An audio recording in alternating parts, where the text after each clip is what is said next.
In a village called Maharama, tucked away in the northern part of Sierra Leone, there lived a humble family of three. Husband 35-year-old Kamara, beautiful 30-year-old wife Adama, and 12-year-old son Lamin. They lived a basic and modest village life. In the year 1990, Kamara was a sergeant serving with Sierra Leonean Army and Adama, a rural primary school teacher. Now, when a civil war broke out in a neighboring West African country, Liberia during the 1990s, and the Economic Community of West African States Monitoring Group, ECOMOG, was established by the Economic Community of West African States, ECOWS, in 1990 as a multinational peacekeeping force. The primary purpose of ECOMOG was to intervene in conflicts and to restore and promote peace and stability in the region, prevent human rights abuses, mass atrocities, and stabilize countries experiencing civil unrest. During this period, Kamara was deployed to ECOMOG to work alongside peacekeeping troops to help contain the violence sparked by the war, a result of the rebellion of Charles Taylor against the government of Samuel Doe. Kamara served gallantly at his post during the ravaging war, protecting lives and property, delivering humanitarian aid, and disarming warring factions. One fateful day, Kamara was stabbed and shot during his engagements with warring factions working alongside Ghanaian and Nigerian forces. He was rescued and dragged to a safe corner away from flying bullets, and was bleeding seriously. Kamara, with the help of a colleague, used torn clothes to reduce the gushing of blood from his wounds, and then he pulled out a pen and paper and scribbled a letter to his wife, Adama. He managed to complete the letter, then he handed the letter to his colleague and gave up the ghost. His colleague kept the blood-stained letter in his pocket and took cover with other peacekeeping groups in the area, who later retrieved Kamara's body from where he laid lifeless. Back at the village, some of Samuel Doe's oppressive soldiers ravaged some villages, including Kamara's village, looted and beat women. They maimed or killed those who resist or refuse them. Unfortunately, Kamara's wife was targeted for a beating during the looting of their village. She refused and vigorously fought back to resist the abuse. Lamin, her 12-year-old son, tried to help, but was hit hard with the gun barrel, and he fainted. While still resisting, the wicked soldier dug his fingers deep into her eye sockets, attempting to tear the delicate tissue to leave her eyes hollow, and she was beaten violently.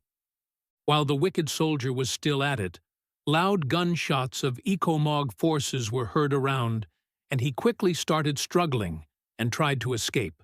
Meanwhile, the boy Lamin had woken up about 10 minutes after he was struck.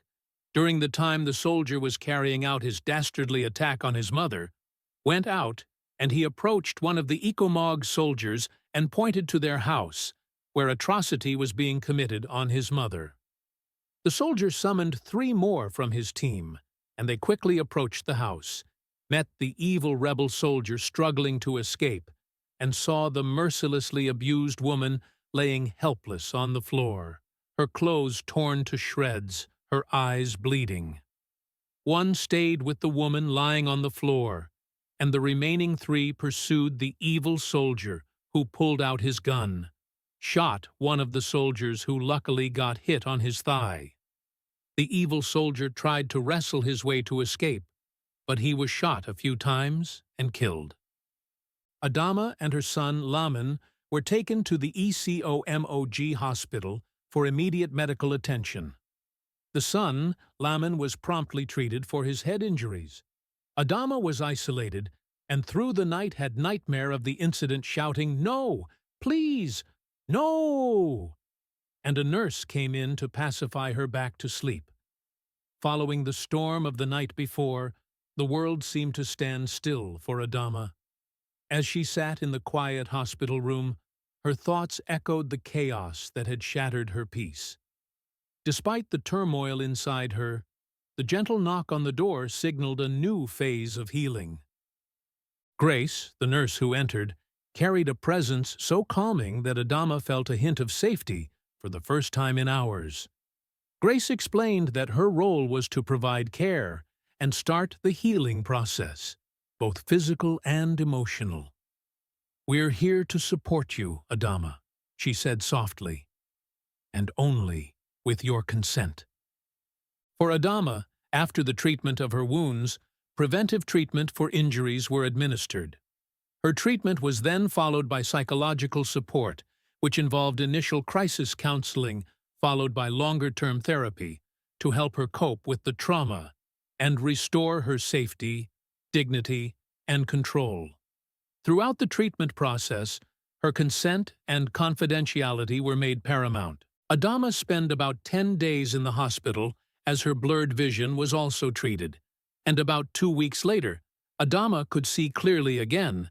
After full recovery, she picked herself up with her son and returned home to Maharama, where she was welcomed with greetings of sympathy and bereavement. It was there and then she learnt about her husband's heroic service and death, and this was further confirmed when she received a message of the Presidential Medal awarded posthumously to honor Kamara's national selfless service and dedication. She broke down in uncontrollable tears, holding her son, who also broke down, crying.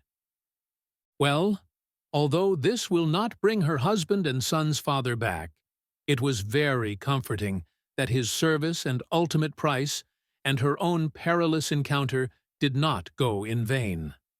The messenger also brought a letter he wrote to his wife and son when he was bleeding out, dying. But Adama just put the letter in her bag and continued to grieve and mourn her fallen husband with her son. After all therapies to help her out of her trauma, Adama resumed her teaching job, and on the first day back at work, she opened her bag to get some coins to buy lunch and saw the letter from her deceased husband that she had dumped in her bag. During her lunch break, she opened the blood-stained letter and read, "My dear Adama, I hope this letter finds you well. How is my lovely boy Lamin?" Reading this letter, she burst into even more tears, and the school principal had to give her a whole week off to recover from her situation. Looking back, in the story of Adama and her family, though the road was rough, experience was gory and unbearable.